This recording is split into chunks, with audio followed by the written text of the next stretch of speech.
पूर्व नागपुर के पारडी इलाके में प्रॉपर्टी डीलर पर हुए हमले के मामले में नया खुलासा सामने आया है। 11 फरवरी को 3 आरोपियों ने उन पर कोयते से वार कर गंभीर रूप से घायल कर दिया था। आरोपियों से किए गए नए खुलासे ने पुलिस को चौंका दिया। पारडी पोलीस स्टेशनमध्ये जो भांडेवाडी भाग येतो, भांडेवाडी एरियामध्ये दिनांक 11/2/2025 रोजी 9:30ची घटना आहे। त्यावेळेला विजय भांडेकर या नावाचे हे जे गृहस्थ आहेत, हे घरातून सलूनमध्ये जात असताना त्यांनी स्कूटीवरतून काही 3 लोक आले आणि त्यांनी त्यांची स्कूटी अडवून त्यांना मारहाण केली। त्या मारहाणीमध्ये एक मोठा कोयता ज्याने त्यांच्या डोक्यावरती वार केलेला आहे आणि त्याच्यामुळे ते गंभीररित्या जखमी झाले होते आणि त्यांना हॉस्पिटलला तात्काळ पाठवलं गेलं होतं। तिथले जे साक्षीदार आहेत आणि तिथे जे मिळालेलं फुटेज आहे यांच्यावरून आपण जे आरोपी जे मारणारे होते यांचा शोध घेत होतो। कोणताही काही क्ल्यू नव्हता। त्यांच्या मुलाची तक्रार घेतली परंतु मुलाला देखील काही सांगता आले नव्हते। त्यावरून तपासामध्ये ज्या काही गोष्टी उघड येतील त्याच्यावरच हा सगळा तपास डिपेंड होता। याच्यामध्ये जे फुटेजमध्ये मुलं होते मारणारे हे बिडगाव परिसरातील होते, तुलसीनगर परिसरातील राहणारे होते। एक त्याच्यामध्ये अल्पवयीन आहे आणि 2 मोठे वयाचे आहेत, त्यांचं वय 19 वर्ष आहे। यांना ज्या वेळेला ती माहिती मिळाली त्यावेळेला सस्पेक्टेड म्हणून इतरत्र भागात शोध घेतला, त्यांच्या ते घरी मिळून नाही आले।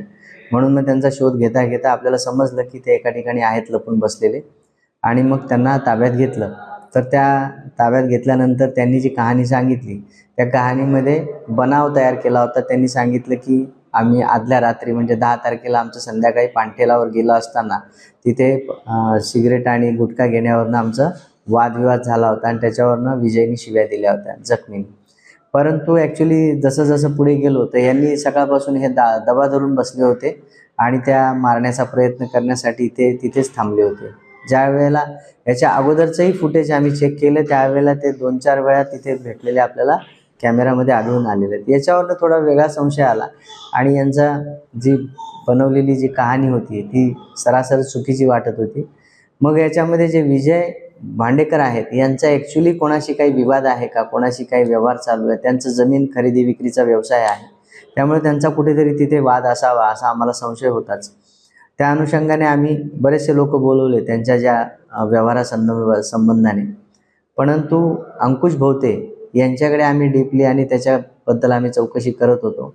आरोपींच्या आणि यांच्या म्हणण्याप्रमाणे थोडासा कॉन्ट्राडिक्शन येत होतं आणि त्याच्यावरनं अंकुश भोवते यांच्याकडनं आम्ही जी विस्तृत माहिती क्रॉस चेक करत करत आम्ही त्यांना 3 दिवसांनी आम्हाला ते लक्षात आलं की हे अंकुश भोवते यांनी आरोपींना हायर करून त्यांना मारण्याची व्यवस्था केलेली आहे।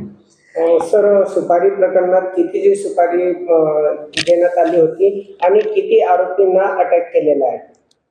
प्रायमरी लेवलला आम्हाला जी माहिती मिळाली त्याच्यामध्ये 20,000 रुपये त्यांना दिले होते आणि त्याच्या अनुषंगाने काही अजून पैसे देण्याचे तिघांना त्यांनी वचन दिलं होतं। काम झाल्यानंतर काही पैसे देण्याचं त्यांना सांगितलं होतं। त्याचा तपास अधिक चालू आहे। कस्टडीमध्ये सगळे आरोपी सध्याही कस्टडीमध्ये आहेत। सर, हे पूर्ण प्रकरण कोणत्या वरिष्ठ अधिकाऱ्यांच्या मार्गदर्शनात केलेलं आहे?